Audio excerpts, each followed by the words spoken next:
इन वादियों को देखिए। दरअसल ये एक ऐसी ऊंचाई पर हम खड़े हैं, एक किले पर, जहां से पूरा चंदेरी दिख रहा है। हम आपको चंदेरी दिखा रहे हैं, मध्य प्रदेश के अशोकनगर जिले में आने वाला वही चंदेरी जहां की साड़ियों के बारे में आपने सुना है। चंदेरी सिल्क साड़ी के बारे में आपने ज़रूर सुना होगा। उसी इलाके में हम हैं। ये एक कस्बा है अशोकनगर ज़िले का और मध्य प्रदेश का ये अनोखा हिस्सा है, क्योंकि ये जो पहाड़ियाँ आप सामने देख रहे हैं, ये दुनिया की सबसे पुरानी पहाड़ियों में से एक है। यहाँ पर हम आपको अभी एक ऐसा हिस्सा दिखाने जा रहे हैं जिसका नाम आपने सुना होगा, बैजू बावरा, जिन्होंने तानसेन को हराया था। वो महान संगीतकार, यहीं पर उनका जन्म हुआ था। ये सामने जो आप एक पुरानी बिल्डिंग देख रहे हैं जिसमें कंगूरे से निकले हुए हैं, एक भगवा झंडा भी इस समय फहरा रहा है। ये जो पुराना स्ट्रक्चर आप देख रहे हैं छोटा सा, ये बैजू बावरा का जन्म स्थल है। तो इस तरीके के अद्भुत किस्सों से भरा हुआ है ये पूरा इलाका, जिसे हम यहाँ खड़े खड़े देख सकते हैं। जो मैंने बताया वो कम है, उससे भी ज़्यादा जो जानकारी है वो यहाँ जो स्थानीय एक जानकार हैं उनसे हम बात करेंगे। सर, क्या शुभ नाम है आपका? सर, मनोज सोनी मेरा नाम है। और आप लोग जिस शहर को देखने आए हैं, ये महाभारत काल से इसका संबंध रहा है। महाभारत काल में भगवान श्री कृष्ण की बुआ का लड़का था शिशुपाल, वो यहाँ का राजा था, जिसके पूरब में बेतवा और पश्चिम में उर्वशी, दोनों नदियों के बीच के भूभाग को चेदी महाजनपद कहा गया था। हमारे 5वीं-6वीं शताब्दी में हमें बताया गया है। तो इस समय हम लोग चेदी महाजनपद में खड़े हैं। जी सर, चेदी महाजनपद में हम खड़े हैं। और ये शहर दक्षिण पथ के रास्ते में था, अखंड आर्यावर्त के सेंटर पॉइंट पे था। इस वजह से ये बहुत इतिहास में चर्चित रहा और ये काफ़ी समृद्ध महाजनपद मानी जाती थी। क्या क्या चीज़ें यहाँ से हम देख सकते हैं? यहाँ सर जामा मस्जिद है, राजा रानी महल है, 24 जैन मंदिर है, नरसिंह मंदिर है। पहले एक एक करके शुरू करते हैं। जैन मंदिर ये सामने वाला है। ये दोनों जैन मंदिर जो गोल्डन कलर से चमकते हुए जिसमें के शिखर हैं, वो जैन मंदिर हैं। दोनों जैन मंदिर हैं। एक में डोम्स बना हुआ है और एक में सिर्फ शिखर बने हैं, 3-3-6।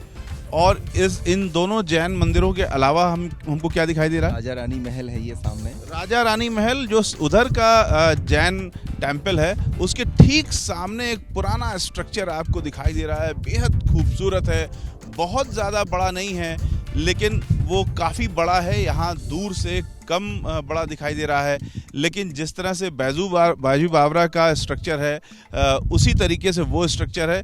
क्या दोनों स्ट्रक्चर समान समय में बने होंगे? हाँ, दोनों लगभग 500 साल पुरानी इमारतें हैं ये। यानी राजा रानी महल जब बना तभी बैजू बावरा का भी जन्म स्थल बना होगा। जी। तो और क्या चीज़ें यहाँ से? गुंबदों वाली जामा मस्जिद है, 3 गुंबदों वाली जामा मस्जिद। अब पहले उसकी बात कर लें। ये जो राजा रानी के तरह पुराना स्ट्रक्चर है, ये कौन सा है? ये नरसिंह मंदिर है। अच्छा, तो ये एक आगे बुर्ज है और उसके आगे एक मिहराब सा बना हुआ है, उसका फ्रंट है। और इसके अलावा जो तीन गुंबद दिखाई दे रहे हैं, वो क्या है? जामा मस्जिद सर। अच्छा, वो जामा मस्जिद, ये कीर्ति तो जामा मस्जिद हमें दिखाई दे रहा है। लेकिन ये जहाँ भारत का हमारा प्यारा तिरंगा लहरा रहा है, ये क्या है? ये कीर्ति दुर्ग है सर। ये 10वीं शताब्दी के अंत में और 11वीं शताब्दी के प्रारंभ में इसको कीर्तिपाल राजा ने बनाया, जो गुर्जर प्रतिहारवंशी राजा थे। उन्होंने इस किले का निर्माण किया है और तब से लेके अब तक इस किले पे लगभग 15 राजाओं ने सफलता पाई, विजयी हुई और इस पे शासन किया और सैकड़ों राजा मारे गए। कीर्ति दुर्ग यानी किला। तो कीर्ति किला है ये। और इधर ये सामने जो दिखाई दे रहा है, ये क्या है? काफी ऊंचे दो धर्मगुरुओं के समाधि स्थल हैं। अच्छा, ये दोनों और सामने, क्योंकि यहाँ हम हिंदू मुस्लिम दोनों समाज के लोग यहाँ रहते हैं।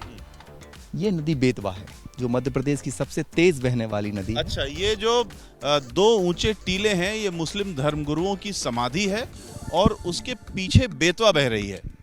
जो मध्य प्रदेश की सबसे तेज़ बहने वाली नदी है। और ये महारानी लक्ष्मीबाई सागर डैम है राजघाट, और ये बड़े डैमों में इसका नाम आता है। इन दो टीलों के अलावा बीच में जो पीछे वाला टीला है वो भी मुस्लिम धर्मगुरु का है?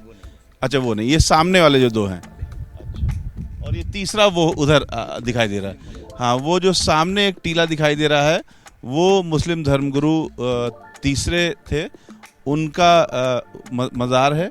और एक मुस्लिम धर्मस्थल उधर भी दिख रहा है जहाँ पर एक ग्रीन मस्जिद दिखाई दे रही है। ये इतनी सारी चीज़ें हैं। आप यहाँ 11 मोनूमेंट्स भारतीय पुरातत्व विभाग के हैं और 55 मोनूमेंट स्टेट आर्कियोलॉजिकल के हैं। बहुत कुछ हमारे यहाँ देखने के लिए है। लेकिन सबसे दुखद क्या है? ये तो बहुत अच्छी बातें हैं, इन अच्छी बातों को सहेजा गया है ढंग से? पर्यटन की दृष्टि से अभी इसको सजाया संवारा नहीं गया, और प्रशासन का चंदेरी की तरफ अभी उतना रुझान नहीं है जितना होना चाहिए। जिस तरह से हमारे यहाँ जो देखने की रॉक पेंटिंग से लगा के और चंदेरी साड़ी, हम किसी भी दृष्टि से वर्ल्ड हेरिटेज से कम नहीं है, पर हम किसी न किसी सरकार की अपेक्षाओं की वजह से हम इस स्थिति में हैं।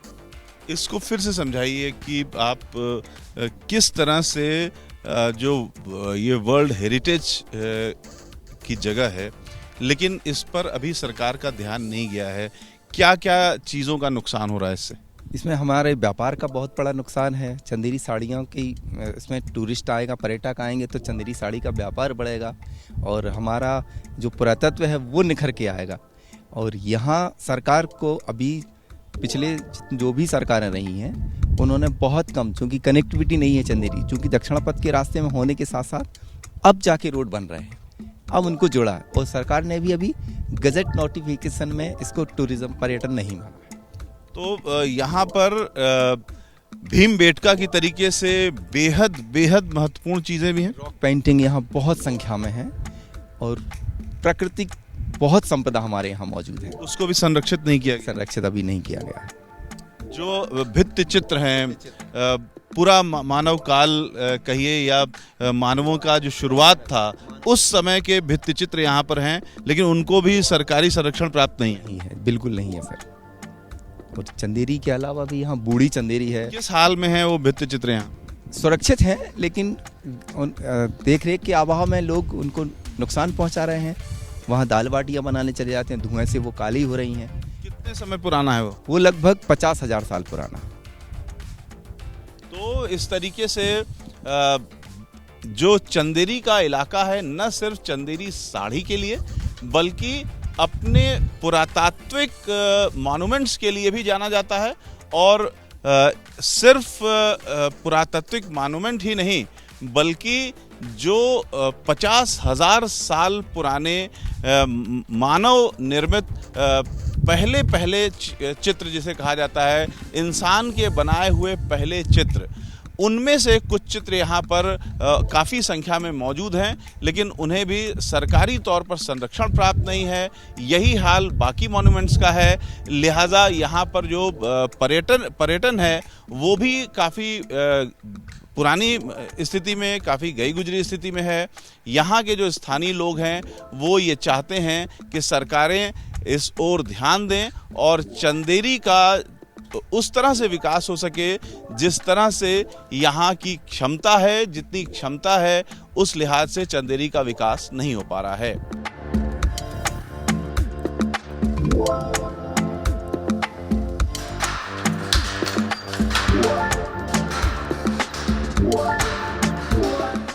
चंदेरी में हम हैं, जो कि एक छोटा सा कस्बा है गुना लोकसभा क्षेत्र का। यहाँ 15,000 बुनकर हैं, 5,000 लूम हैं, लेकिन इन सब से बनने वाली जो साड़ियाँ हैं वो दुनिया भर में जाती हैं सिर्फ 76 लोगों के मार्फत। यानी 76 ऐसे वेंडर हैं जिनके माध्यम से 100 करोड़ रुपए का सालाना कारोबार चंदेरी से होता है। लेकिन अफसोस है कि जो यहाँ बुनकर हैं वो लेबर का जो कॉस्ट है उस पर काम कर रहे हैं। सरकार कहती है कि हम हुनर को बढ़ावा दे रहे हैं, लेकिन यहाँ के जो बुनकर हैं वो बता रहे हैं कि हमें लेबर के दाम मिलते हैं यानी 400 रुपये प्रतिदिन औसतन। चंदेरी में सालाना 100 करोड़ का बिजनेस होता है। हमारे साथ जगन्नाथ जी हैं जो कि 30 साल से बुनकर का काम कर रहे हैं। आप लोग कितने घंटे रोज काम करते हैं और क्या परिवार के लोग भी इसमें शामिल हैं? इसमें परिवार के तो सर घर पे हैं, मेरे यहाँ तो मैं अकेला करता हूँ और जो है कम से कम 6 घंटे 7 घंटे तो काम करता हूँ। तो 7 घंटे में आंखें दुख जाती हैं? अब सब वो तो मजबूरी है तो करते तो रहते हैं, दुखता तो सब है, पैर भी दुखते हैं, आँख भी दुखती है, आँखों भी में रोशनी भी कम होती है, तो मजबूरी में करते हैं, आते जाते हैं तो दूर से आना पड़ता है, गाड़ी तो है नहीं। तो इतना सुबह से शाम तक काम करने के बाद कितना पैसा मिलता है आपको? घर में थोड़ा ये है कि बैठ लेते हैं बराबर, आना जाने तो 500-600 रुपया से ज़्यादा नहीं कर पाते हैं, तो यहाँ तो मैंने 300-400 से नहीं ज़्यादा कर पाते। यहाँ 300 से 400 मिलता है खाली दिन में? हाँ, मतलब मजदूरी मिलती है साड़ी की बनाई हमें, तो वो सदन पड़ जाता है कि 400 रुपया रोज़ यहाँ के लेते हैं, तो 300-400 रुपया रोज़, न 1700-1800 रुपया मजदूरी मिली एक साड़ी की, तो 400-500 रुपया बैठ लें तो ज़्यादा हो जाएगा, नहीं उम्र के हिसाब से हम कम बैठ पाते। जो 7 घंटे 8 घंटे आप बैठते हैं तो 8 घंटे के लिहाज से कितना दिन में मिलेगा? 100 रुपया 8 घंटे, 400 से ज़्यादा नहीं कर पाएंगे। 400? जी जी। तो और यहाँ पर लेबर की कॉस्ट क्या है जो मजदूरी करते हैं, ईंटा ढोते हैं सर पे? वही 450 भी पड़ने लगे उनको, और कारीगर के लिए जो है काम करता है 600-650 लेता है। अच्छा, जो मजदूर ईंटा ढोता है उसको 650 और आप बुनकर का काम करते हैं उसको कम? उसको 450, जो उसकी चिनाई करता है, जो बनाता है, उसमें 650। यानी मिस्त्री जो है राजगीर उसको 650? जी जी हाँ है। और ईंटा ढोता है उसको 450? 450। और आपको 400? 400 मतलब पड़ता है, इतना नहीं पड़ता औसतन। तो फिर क्या फ़ायदा हुआ? आपका तो हुनर का काम है, फिर भी आपको लेबर का पैसा मिलता है। हाँ तो ठीक है, अब ज़्यादा करो कम करो, जितना हम तो कर पाते अपनी बता रहे हैं, जितना हम कर पाते हैं बता रहे हैं। काम लिमिटेड लगाएं, ज़्यादा महंगा काम भी नहीं लगाएं। तो ओवरऑल यहाँ बुनकरों की स्थिति कैसी है लोगों की? ठीक है, वो लोग तो जानी घर में लगाएं, कुछ यहाँ आते हैं, हमारे लेवल ऐसे रहे हैं यहाँ पे, जहाँ सेंटर में आ रहे तो इतने से ज़्यादा काम नहीं कर पाते। घर में लगाएं तो घर में मिलकर कर लेते हैं, जैसा एक रूम पे 2 बैठे, भारी काम है तो 1800 को काम हो जाता है, 2 मिलकर बैठ जाते हैं। 2 मिल के बैठेंगे तब ना? 1800 को काम हो तो पड़ता बोझ है। जैसा हमारे 3 लोग लगे, बेटी बैठी, बेटी का लड़का बैठ जाता है, माँ बेटे बैठ जाते हैं, तो वो मिलकर ज़्यादा काम हो जाता है। लेकिन परिवार में सब मिल करके तो एक एक आदमी का गिना जाएगा ना, एक आदमी को कितना मिला? उतना नहीं काम, उतना नहीं होगा, मतलब जितना यहाँ काम उतना नहीं होता, ज़्यादा 1000 रुपया का हो जाएगा। तो बुनकरों के बच्चे कुछ पढ़ लिख पाते हैं ज़्यादा? हाँ पढ़ लेते हैं साहब, मेरा भी बेटा पढ़ चुका है, इंदौर पढ़ाया मैंने, जब तक शक्ति का ही पढ़ाया। अब ज़्यादा नौकरी के उसमें पैसा नहीं था, ज़्यादा नहीं पढ़ा पाया, BA MA सब करा दिया। तो अब क्या कर रहा है? अब यही काम कर रहा है। तो इतना BA MA करने के बाद भी बुनकरी ही करना है तो फिर पढ़ाई से फ़ायदा क्या हुआ? कहाँ होगा अपना, यही कर रहा है काम, जैसे नौकरियाँ किसी मिली नहीं हैं। अब वो इसमें घुस गया है कि थोड़ा बाहर करेंगे, इस बिजनेस टाइम में बाहर ले जाएंगे, तो खुद की साड़ी बना रहा है वो। अब ये 2-4 ही महीने हुए हैं, अब वो सोचा नौकरी तो है नहीं तो इसी में घुस जाएँ, जैसे सुबह पेट लोग घुसे, इसमें घुस जाए, कुछ लाभ मिल जाए, इस प्रकार से। अपनी साड़ी बनाएंगे तो कुछ फ़ायदा ज़्यादा होगा? फ़ायदा ज़्यादा, उसमें ज़्यादा फ़ायदा होगा। तो ये जो 100 करोड़ रुपए आता है चंदेरी साड़ी का बिजनेस, उसका फ़ायदा उस तरह से तो आप लोगों को नहीं मिल पा रहा है? हमें नहीं मिल रहा। तो ये फ़ायदा कहाँ जाता है? सब इन लोगों सीट वगैरह में, ये सीट भी लोग बैठे हैं, इन्हीं में जाता है, जी अपना लगाते हैं, यहाँ पूंजी फंसाते हैं, हम लोगों को मतलब रेशम धागा मजदूरी देते हैं, तो जी उनका और बेनिफिट उनके पास जाता है। तो जो बहुत बड़ा बेनिफिट उनको मिलता है, उस बेनिफिट का हिस्सा आप लोगों को नहीं मिलता? इसमें तो हमें अभी तक नहीं मिला, 30 साल हो गए, कुछ भी नहीं मिला है। जी तो मैं बस वही मजदूरी, साड़ी बनाई, साड़ी जमा कर, उसकी मजदूरी। कोई बोनस वोनस भी नहीं मिलता? नहीं नहीं, कुछ भी नहीं, दिवाली वाले पे भी कुछ खास नहीं? कुछ भी नहीं, कुछ नहीं, कुछ नहीं। कुछ भी नहीं।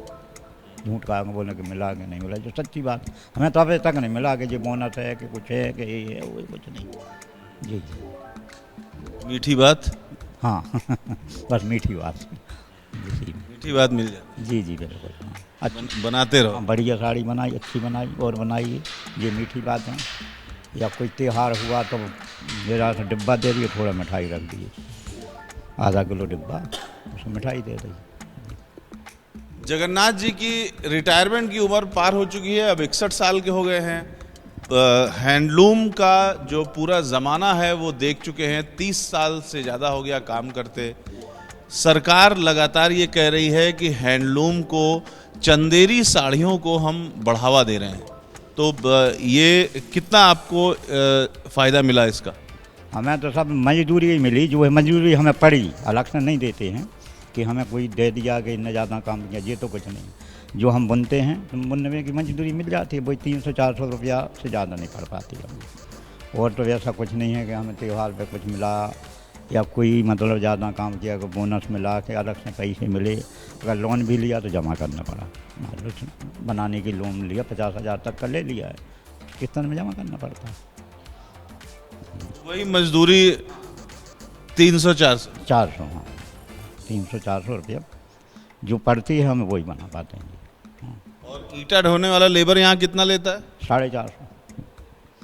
यानी हुनर का काम है लेकिन कम पैसा मिलता है। जी हाँ, और मिस्त्री 650 देता है। ये तो आप का जो ये हुनर का काम है, इसमें आंखें भी दर्द करती होंगी? हाथ पैर भी दर्द करते हैं सर, आंखें भी दर्द करती हैं, थकावट तो होती है। अब तो कुछ दिन जैसे हैबिट में हो जाता, आते हैं तो करना तो पड़ता है। ऐसे तो नहीं कि आ गए वहाँ से रोटी बांध के कुछ नहीं किया घर में, पर भर सूख में चले गए। तो ऐसा तो नहीं, आते हैं हमारे 1-1.5 किलोमीटर तो काम तो हम करते हैं, 7 घंटे करीब काम करते हैं। 2 सरकारें मिल करके कह रही हैं, राज्य की और केंद्र की, कि चंदेरी साड़ी को हम बढ़ावा दे रहे हैं। इसका क्या असर दिख रहा है? बड़ा हुआ सब जो बड़े लोगों में जा रहा है बड़ा हुआ है, छूटन में तो वो ये बनाई मजदूरी का काम है। हम लोगों को तो अभी तक नहीं मिला कि तुम्हारे से अलग से ये आया पैसे तो ये करो कि वो कर आया, भैया लोन दे दो इनके लिए, तब % ये है वो लोन दिया तो जमा करना पड़ा। उसमें हमने 2 बार ले जाओ, हमें तो कुछ भी फायदा नहीं मिला। 50,000 का भी लिया तो कितने बंदी हमारी 2,000 रुपये महीने की। कुल कितने सेठ लोग हैं आपके चंदेरी में? और सेठ लोग तो सारा बहुत हैं सेठ लोग। 76 का आंकड़ा दिया गया है हमको। हाँ तो बिल्कुल पक्का है, 76 का आंकड़ा गलत नहीं हो, ज़्यादा ही निकले कम नहीं। ये जो 100 करोड़ रुपए सालाना का बिजनेस हो रहा है चंदेरी का, ये इन्हीं 76 सेठों के मार्फत हो रहा है। हाँ हाँ बिल्कुल सर, वो ज़्यादा ही निकले, लेकिन जो आपने दिया गलत नहीं दिया, 76 का दिया था, सही है। और आप लोगों तक उसका कोई फायदा नहीं पहुंच रहा? बिल्कुल नहीं। हाँ फायदा ये कि बनो ले जाओ, यही फायदा है, उसमें अलग न कुछ नहीं जी। सेठ लोग पसीजते नहीं है आप लोगों के ऊपर? अब क्या बताएं, एक चाय तो मिलती नहीं कि संजा के जी लोग बुन रहे तो थोड़ी चाय मंगाता। वैसे चाय भी नहीं मिलती है? नहीं यहाँ तो कुछ अपनी रोटी ले आओ, पीने हो तो 4 बजे तलब लगी तो चले जाओ। कभी मन में और आई कि हमने कई बार सेठ जी कुछ मंगा दो चाय पानी, तो कभी कभी हाँ हो जाता है, लेकिन ये नहीं कि। तो यहाँ पर जो बुनकर समाज है, 15,000 तो सीधे बुनकर ही हैं, और उनके पीछे जो परिवार है वो है। तो क्या लग रहा है इस बार के चुनाव में किधर मूड बन रहा है लोगों का? मूड तो सर वो एक ही जगह बना है सबका, बस एक बार भाई मोदी, वही देखते बस बीजेपी मोदी, मूड तो यही बना है सबका, यही बैठा, जब कुछ हो या ना हो, मतलब मूड तो मतलब वही है। इसका कारण क्या है? इसका कारण यहाँ तो ऐसा है कि सिंधिया जी ज़्यादातर हम बुनकरों में ध्यान देते हैं, जब तुम देते हैं तो वो वहीं जाता है। अब सिंधिया जी डायरेक्ट थोड़ी कहते कि मतलब दे दे, सिंधिया जी जो है सिंधिया जी क्या ध्यान देते हैं? कुछ बोनस दे दिया, कुछ मिल गया, क्या मिला? अब काम लेके आते हैं, उन्होंने ये दिया, ये बनवाया, उन्हीं ने ये सेंटर उन्हीं का बनवाया है सिंधिया जी का। अच्छा, जहाँ आप लोग बैठे हैं ये सेंटर उन्होंने बनवाया है? उन्होंने बनवाया था। फिर इन्होंने लीड पे दे रखा है इन लोगों को, सेठ लोगों को। कुछ हैं संस्था वाले, हम लोगों में बुनकर बने हैं, तो मिलजुल के एक चला रहा है। जो 2-3 सेंटर हैं यहाँ, पूरी मुसलमान बुन के लेके लीड जमा कर देते, खुद का काम करने लगते है यहाँ कुछ लोग। आप लोगों को ये जो है ये फ्रेम लूम है और एक पिट लूम होता है जो आप लोगों के घरों में होता है गड्ढे वाला। तो आप लोगों को काम करने में आनंद किस में आता है, पिट लूम में या फ्रेम लूम में? वैसे सर हमें ज़्यादातर फिट लूम में आता था। अब ये है कि घर में जगह के कारण तो फिर ये लोग करीब 100% लगा लाए लोगों ने घर में बनवा के। मैंने खुद 2 बनवा के लगवा दिए। तो उसमें जगह होती है नहीं कि चल फिर के झाड़ू लगा ले, और जो है कचरा कम फैलता है गड्ढे में। तो ऐसा है कि कीड़ा मकोड़ा घुस जात, तो थोड़ा बहुत 2-1 घटना घट गई। तो फ्रेम लूम में ज़्यादा आराम मिलता है। हाँ, फ्रेम लूम में ज़्यादा आराम है। जो आप बता रहे हैं कि लोग बीजेपी की ओर, तो बंटवारा है या सब लोग बीजेपी की ओर हैं? बंटवारा है, बंटवारा है, ऐसा नहीं है, बंटवारा है। ज़्यादातर बीजेपी की मिलेंगे बंटवारा। हाँ, बीजेपी की मिलेगी। हाँ। राजकुमार कुशवाहा हमारे साथ हैं, जो कि 28 साल से बुनकर का काम कर रहे हैं। चंदेरी सिल्क की जो बेहतरीन से बेहतरीन साड़ी आप देखते हैं वो ये बनाना जानते हैं, बनाते हैं। आप 28 साल से काम कर रहे हैं। अपने जीवन में क्या बढ़ोतरी आपने देखी, क्या बढ़त हुई आपकी? पहले तो साड़ियों की मजूरी बहुत कम मिलती थी। हम शुरू में बुनना सीखे थे। ये मान के चलो कि हमने 100 रुपये साड़ी से स्टार्ट करा है जी। एक साड़ी की कीमत बुनाई हमें 100 रुपये मिलती थी उस समय। कितना दिन लगता था? हफ्ते में हम तो हफ्ते में 2 साड़ी बुनते थे हम। तो मतलब 200 रुपये हफ्ते का काम कर लेते थे उस समय। हम 96 की बात बता रहे हैं हम। उस टाइम पे हम बुनना सीखे थे। लेकिन अभी साड़ी की कीमत 1200 रुपया मजूरी है जो अभी हम बुन रहे हैं। कितने दिन में बनेगी? ये 3-4 दिन में तैयार हो जाती है। हफ्ते में 2 साड़ी तैयार हो जाती हैं अपनी जी वाली। ये तो 400 से भी कम की कीमत आई पर डे। हाँ, जी अब जो मान के चलो कि अपने 12 दिन 2400 का काम हुआ हफ्ते में, तो मान लो 300 रुपये, 3 या 250 रुपये के लगभग मजदूरी पड़ जाती है अपना एक दिन में। तो सिर्फ 250-300 मजदूरी मिल रही है आपको? हाँ, वो तो साड़ी के हिसाब से मिलती है। जैसे तुम अगर 2 बुनना चाहो 2 बुन लो, 3 बुनना, वो अपने ऊपर रहता है। जितनी साड़ी बुनोगे उस हिसाब से मजदूरी, मतलब हमने साड़ी के हिसाब से ही मजदूरी मिलती है। जितनी साड़ी कर लोगे उस हिसाब से आपको मजदूरी मिल जाएगी। हर दिन एक फिक्स मजूरी मिलेगी ये भी तय नहीं है? ये तय नहीं है जी। अब हमारे ऊपर है, हम जितना बुन ले, 100 का भी बुन ले, 200 का भी बुन ले, 300 का भी बुन ले। ताकत है तो पैसा ले लो, नहीं तो बैठे रहो। हाँ बिल्कुल, आपने बिल्कुल सही कह दी। जितनी शरीर में ताकत है उतना तुम बुन लोगे, कमा लोगे, उतने तुम पैसे पाल लोगे। और नहीं मान लो कि बीमार वगैरह होगा तो काम खत्म, छुट्टी, कोई पैसा नहीं मिलेगा तुम्हारे लिए। बीमारी में कोई पैसा नहीं मिलता है। अगर तुम थक गए, बीमार हो गए, कोई परेशानी आ गई, या कहीं शादी ब्याह में चले गए, या कोई घर में कोई अर्जेंटी काम आ गया, तुमने काम नहीं बना घर पे, तो इसकी तुम्हें कोई मजूरी नहीं मिलेगी। तुम यहाँ बुनोगे तो ही मजूरी मिलेगी। और कुछ बोनस वगैरह मिलता है? नहीं, कुछ नहीं मिलता है हमारे लिए। सिर्फ साड़ी मजूरी के अलावा कुछ नहीं मिलता है। त्योहार वगैरह पे, दिवाली वगैरह पे? नहीं, कुछ नहीं, ना त्यौहार पे मिलता है, ना पावन पे मिलता है, कोई चीज़ नहीं मिलती है। जो मजूरी करोगे वो ही मिलेगा तुम्हारे लिए। और यहाँ जो आप बुनकर का काम कर रहे हैं, ये सरकारी हैंडलूम पार्क है, तो यहाँ पर दिन भर आप रहते हैं, तो चाय पानी कुछ मिलता है? नहीं, चाय पानी तो ऐसा है कि जब हम लोगों को इच्छा हो जाती है कि आज मन हो रहा है चाय पीने का, तो हम लोग चले जाते हैं। कभी कभी हमें शेड भी पिला देता है, ऐसा नहीं है। कभी कभी शेड भी कहता है कि चलो चाय पी लो। लेकिन रोज नहीं? कोई नहीं, कभी कभी 15 दिन 20 दिन में एक आध बार हो जाए तो हो जाती है। तो सरकार कह रही है कि हम चंदेरी सिल्क साड़ी को बढ़ावा दे रहे हैं। किस तरह से बढ़ावा दे रही है सरकार? अब सरकार तो बढ़ावा इस हिसाब से दे रही होगी कि मतलब इसकी मजदूरी फाइनल कर देती है, बढ़ाती है। लेकिन हम लोगों को मजदूरी उतनी ही मिलती है। जो सीट फाइनल करता है वही हमें मजदूरी मिलती है।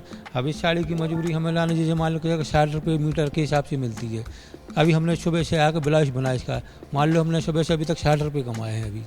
अब जो बूटी वाला चालू हो गया, इसकी थोड़ी 100 रुपये मीटर पड़ जाता है। जैसे उस हिसाब से 2-2.5 मीटर दिन भर में हम बुन लेते हैं। आधा दिन में 60 रुपये ही कमा पाए आज? अभी हम आधे दिन में 60-65 रुपये ही कमा पाए अभी हम। जब फुल टाइम बनाएंगे तो 200-250 रुपये तक का काम हो जाएगा हमारा शाम तक। आँखें भी दुखती हैं? हाँ, दुखती हैं। अब दिखना बंद हो गया। जो गेबे रहती है, जो आपको फनी दिख रही है जी, हल ये सेदने में बहुत परेशानी होती है। बड़ी आराम से सेदना पड़ता है जी, तारों को निकालना पड़ता है बड़ी आराम से। तो बहुत आँखों में भी बहुत कमजोरी आ गई है, दिखता है कभी कभी तो आँखों में से आंसू आंसू आने लगती हैं, ये हालत हो जाती है बुनने। इतना बारीक धागा रहता है, आप देखोगे तो आप भी देखते रह जाओगे, इतना बारीक धागा है ये देख लोगे आप, इतना बारीक धागा है, बहुत महीन। आधा में नहीं दिख रहा, जहाँ रोशनी ज़्यादा पड़ रही है हाँ, वहाँ पर धागा दिख ही नहीं रहा है। इतना बारीक धागा, इतना बारीक काम करना पड़ता है, इसलिए वजह से आंखों की रोशनी कम हो जाती है, इसको बड़ी गौर से देखना पड़ता है। दो हिस्से दिख रहे हैं, बीच का नहीं दिख रहा। हाँ, नहीं दिख रहा है। अब देखो अब जी हमें क्या रहता है कि जी हम काम करती रहती तो हमें नगहा में जम जाता है तो हमें दिख जाता है, लेकिन फिर भी कभी कभी नहीं दिखता जी, हमें भी नहीं दिखता ये था कि तार कहाँ गया, ढूंढना पड़ता है, ऐसा थतूलना पड़ता है कि तार गया कहाँ पे है। आँखों की हालत ये हो गई है आजकल बुनती बुनती। तो इसका मतलब है कि जो सरकार कर रही है वो आप तक तो नहीं पहुंच रहा है, हम तक तो उनकर तक नहीं। पहुंच पा रहे हैं। हमें बनता होता तो फिर क्या नहीं, हमें कुछ फ़ायदा मिलता है, हमें तो मजदूरी मिलती है अकेली, जो फाइनल शेड कर देता है वो यहाँ मजदूरी मिलती है, इसके अलावा शेड सरकार से हमें कोई लाभ नहीं मिलता है। तो इस बार चुनाव में क्या लग रहा है कि जो बुनकर समाज है वो किधर जा रहा है? बुनकर तो ऐसा है कि जो बुनकर के लिए बढ़ावा देगा। अभी हमारे यहाँ इनका जो सिंधिया जी है, माधवराव सिंधिया है, ज्योतिरादित्य सिंधिया सॉरी, उन्होंने जो उन्हीं की तरफ से जो हॉल बना हुआ है, जो सरकारी जो हॉल बना है उन्होंने अपनी तरफ से बनवाया है, उन्हीं की तरफ से है। मतलब जो अभी बीजेपी पार्टी, पहले कांग्रेस पार्टी में थे भी, अब बीजेपी पार्टी में आ गए, जब कांग्रेस में थे तब वहीं वोट देते थे, अब जो बीजेपी में आ गए तब बीजेपी में वोट देंगे, हम उन्हीं को जिताएंगे, क्योंकि उन्हीं की जो धरोहर है जो हम संभाले हुए हैं, मतलब हम लोग मजदूर लोग काम कर रहे हैं जी, उन्हीं की बदौलत है जी कि हम घर पे जगह नहीं थी काम बनने के लिए, तो उन्होंने जो हॉल हैंडलूम पार्क बनवाया हम लोगों के लिए, गरीब लोगों के लिए, कि जिन पे घर पे जगह नहीं है बनने के लिए, तो वो यहाँ आके बन सकता है, मजदूरी कर सकता है। तो उनका हम बहुत धन्यवाद देंगे सिंधिया जी का, जो उन्होंने हमारे लिए इतना बड़ा हॉल बनवाया, मजदूरों के बारे में सोचा, उन्होंने उसका काम करवाया, हम उनका लिए बहुत बहुत धन्यवाद देंगे। कितने मजदूर यहाँ पर काम कर सकते हैं? अब यहाँ पे ऐसा है कि जो 24 हॉल हैं, 24 हॉल में एक हॉल में 10 लूम लगे हुए हैं, 24 दूनी 240 हॉल मजदूर हो रहे हैं यहाँ पे। 240 मैक्सिमम 240 मजदूर ही काम कर सकते हैं यहाँ पे। 200 मजदूर काम कर सकते हैं, और इसके अलावा अगर और बनना चाहे तो और भी बन सकते हैं, उनके लिए अलग से काम लगा दिया जाता है। जैसे कि यहाँ पे 10 लूम लगे हुए हैं, जैसे मान लो 1-2 एक्स्ट्रा जाते हैं, उनके लिए सेट क्या काम करता है, फ्रेम तैयार करवाता है अलग से, वो अपनी तरफ से, और लूम उनके लिए सेट कर देता है। इतने सारे लूम खाली क्यों पड़े हैं? खाली इसलिए पड़े हैं कि मजदूर लोग कुछ तो आ नहीं रहे हैं बनने के लिए, कुछ उन्होंने मतलब घर पे काम चालू कर लिया, जैसे मान लो यहाँ पे घर पे व्यवस्था नहीं थी उनके लिए, तो यहाँ बुनते थे, जब उन्हें घर पे व्यवस्था हो गई बनने के लिए तो घर चले गए, इसलिए लूम खाली हो गए जी। पहले यहाँ 12 लूम चालू थे, हम यहाँ पे कम से कम 5 साल हो गए यहाँ बनते बनते, हमने जब से देखा कि पूरे 12 लूम चालू थे। ऐसा तो नहीं होता कि मजदूर खाली बैठे, उनको काम मिलता रहता है? नहीं, खाली बैठा है कोई काम नहीं मिलेगा, जो मजदूरी करोगे तो। मतलब सेठ की ओर से काम मिलता रहता है, काम की तो कोई कमी नहीं है मजदूर को? नहीं, काम की कोई कमी नहीं है, हर सेठ तैयार है काम देने के लिए, वो मजदूर के ऊपर रहता है, उसे किस सेठ का काम बनना है, जो सेठ के पास खूब काम है। हाँ, सेठ के पास तो काम रहता है, वो तो खूब काम है, कोई मजदूर आके काम मतलब मांग सकता है, कर सकता है। यानी सिल्क का जो कारोबार है वो अच्छा चल रहा है, और जो डिमांड है मार्केट में चंदेरी सिल्क साड़ी की वो काफ़ी ज़्यादा है, लेकिन उसका जो लाभ है वो इन बुनकरों तक पहुंच नहीं पा रहा है।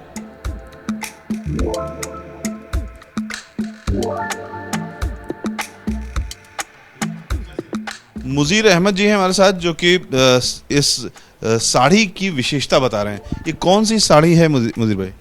ये सर आपका सिल्क बाय पट्टू सिल्क साड़ी है, मतलब इसके ताने में सिल्क है, और बीविंग में हमने इसमें पट्टू सिल्क मतलब पूना रेशम इस्तेमाल किया है, और इस साड़ी में हमने सिल्वर जरी का इस्तेमाल किया है, और इसमें ऑल ओवर में बूटे, बड़े बूटे, फ्लावर बूटा बना हुआ है मीना के साथ। मीना मतलब जो हमने इसमें अलग से ये रेड कलर का काम किया है, इसको हम मीना वर्क बोलते हैं। और इसमें जब हम इसको बीविंग करते हैं तो इसमें जो निडल्स रहती हैं, इसमें तकरीबन आपका 6 निडल्स हैं, लेकिन ये 6 ना होके 12 हो जाते हैं, क्योंकि इसमें तीली का जो मीने का जो काम है वो मीने का काम अलग से चलता है। एक निडल्स पे जरी आएगा, एक निडल्स पे आपका मीने का धागा आएगा, तो ये जस्ट डबल हो जाता है इस तरह से। और इसका जो पल्ला है, पल्ले में भी इसकी विशेषता ये है कि मैनुअली पल्ला जो बीव होता है तो वो पल्ला मतलब बीप करते समय उसका धागा बॉर्डर पर आ जाता है, लेकिन हमने ये बॉर्डर पे ना करके इसको हमने बॉर्डर के पास से तरज की टाइप में काट के इसको बीप किया है। तो ये आपकी इसकी खूबसूरती आपको अलग से मतलब दिखेगी ये इस तरह से।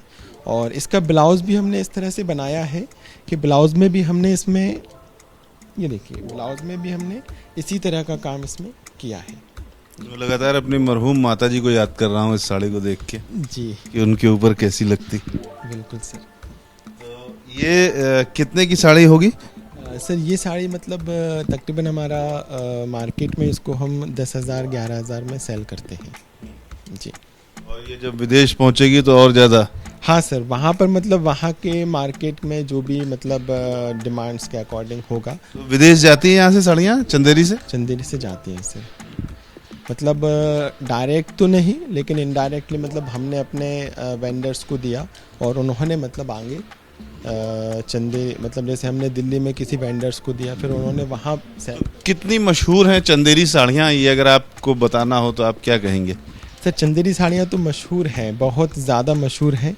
अभी आप आज से 5 साल 6 साल पहले जब हम गूगल पे सर्च करते थे चंदेरी तो बहुत कम सर्चेज़ आती थी, लेकिन आज अगर आप चंदेरी साड़ी को गूगल पे सर्च करेंगे तो बहुत ज़्यादा।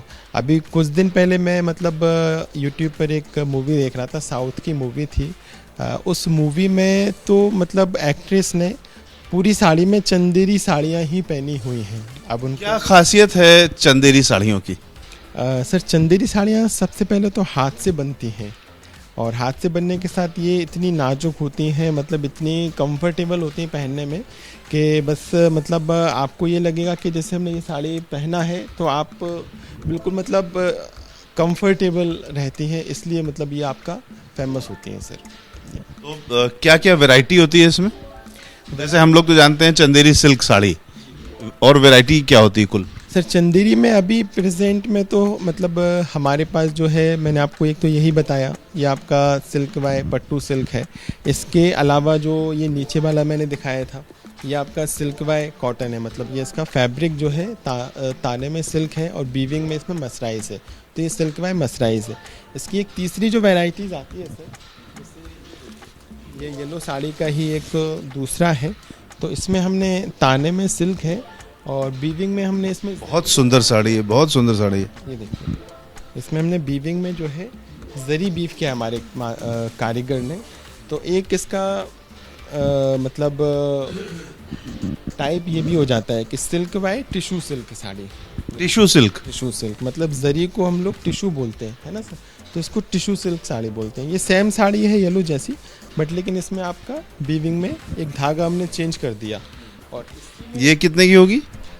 ये भी सर रेंज इसका थोड़ा सा मतलब आगे पीछे रहता है, जैसे मतलब कुछ और दिखा रहे थे? हाँ, इसके अलावा जो एक आती है, मैं मतलब एक ही साड़ी में मतलब हमने सब तरह के धागे डलवाए हैं, तो मैं वही दिखा रहा हूँ आपको। ये आपका सिल्क बाय सिल्क साड़ी है।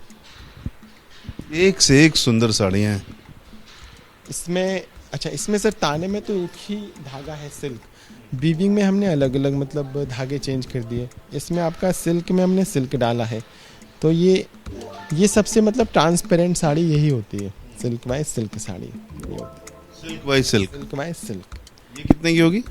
ये भी ये मतलब उन दोनों से थोड़ा सा कम रहता है, ज़्यादा नहीं, कम रहता है। हाँ, सिल्क थोड़ा सा ये कम हो जाता है इसलिए। और इसके अलावा एक जो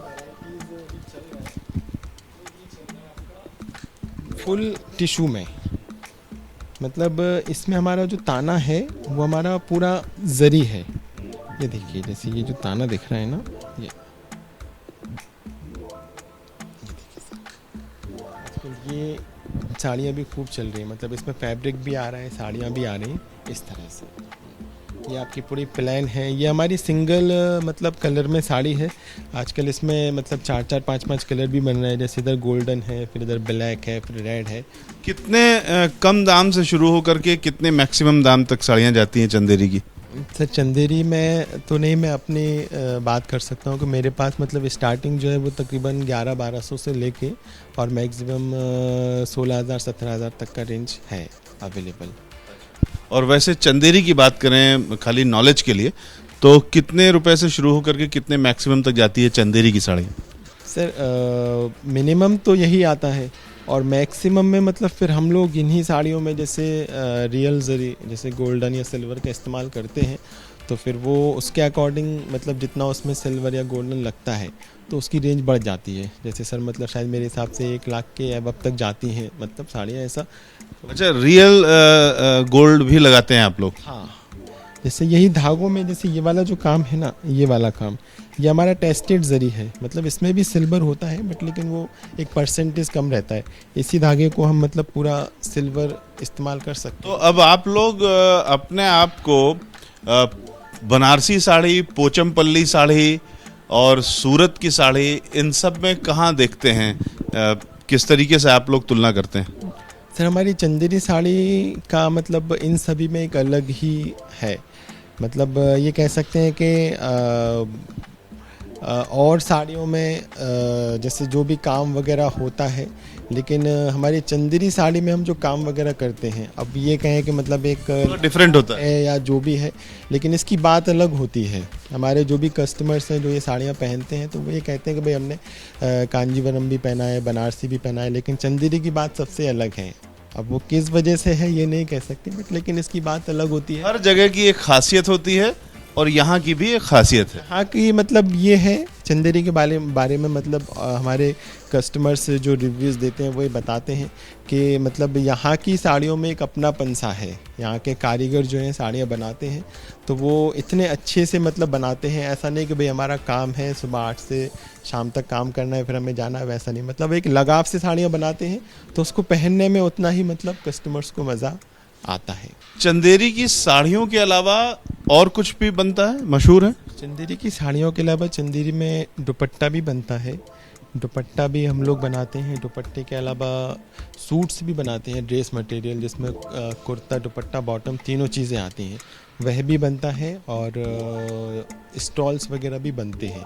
तो ये जो दुपट्टा आपने बताया, इसका दाम तो साड़ी के बराबर बता दिया आपने? नहीं, ये एक्चुअल में सर इसमें काम है। मतलब चंदेरी में दुपट्टा हो या साड़ी हो, जितना काम होता है उसके अकॉर्डिंग मतलब उसकी कीमत आकी जाती है। मतलब जैसे अगर हम अभी हमारे पास मतलब कुछ दुपट्टे हैं जो नक्शी बॉर्डर में हैं, मतलब तो उनकी रेंज और ज़्यादा है। तो वो मतलब डिपेंड करता है कि मतलब इसमें काम कितना। दुपट्टा है कितने का है? ये दुपट्टा है सर, इसकी प्राइस जो है वो तकरीबन 3,000 साढ़े 3,000 रुपये के करीब है। देखिए, चंदेरी साड़ी का बिजनेस यहाँ पर काफ़ी अच्छा चल रहा है, क्योंकि यहाँ लगभग जो 5,000 बुनकर हैं, और जो बुनकर हैं यहाँ वो विभिन्न प्रकार की कोऑपरेटिव सोसाइटी, स्वसहायता समूह, व्यक्तिगत बुनकर और मास्टर वीवर से जुड़े हुए हैं। और सबसे अच्छी बात यह है कि चंदेरी साड़ी की जो शेल है उस बहुत अच्छी शेल होती है, कोई माल डंप नहीं होता।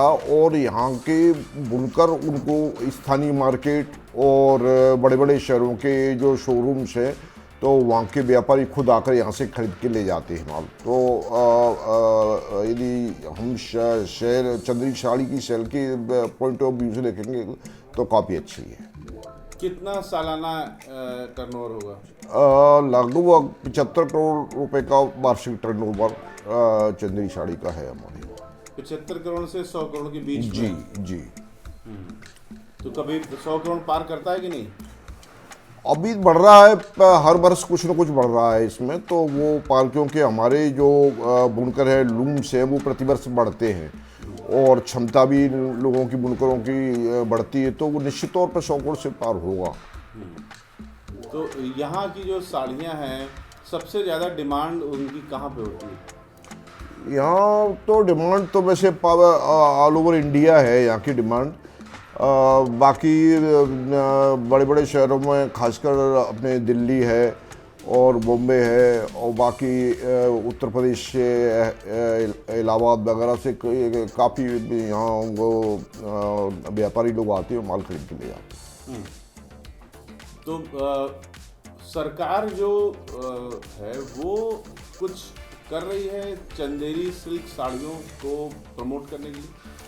देखिए, मैं बताऊं आपको कि मध्य प्रदेश सरकार ने चंदेरी साड़ी बुनकरों को लिए ही चंदेरी लेवल पे हमारा जिला हथकरघा का कार्यालय एवं प्रशिक्षण केंद्र खोला है, जबकि जिला अशोकनगर बिलोंग करता है। चूँकि काम चंदेरी साड़ियों का यहाँ है, इसलिए मध्य प्रदेश सरकार ने यहाँ कार्यालय इसलिए खोला है। मध्य प्रदेश सरकार और केंद्र सरकार दोनों की बुनकरों के लिए स्कीम्स हैं।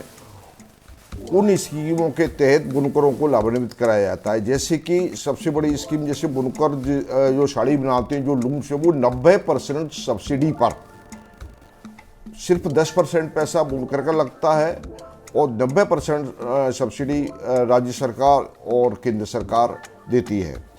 बुनकरों को ट्रेनिंग भी भारत सरकार और राज्य सरकार दोनों ट्रेनिंग भी, जो बुनकर रंगाई की ट्रेनिंग है, बुनाई की ट्रेनिंग है, डिजाइन की ट्रेनिंग है, जैसे भी वो ट्रेनिंग लेना चाहते हैं उनको ट्रेनिंग भी देते हैं।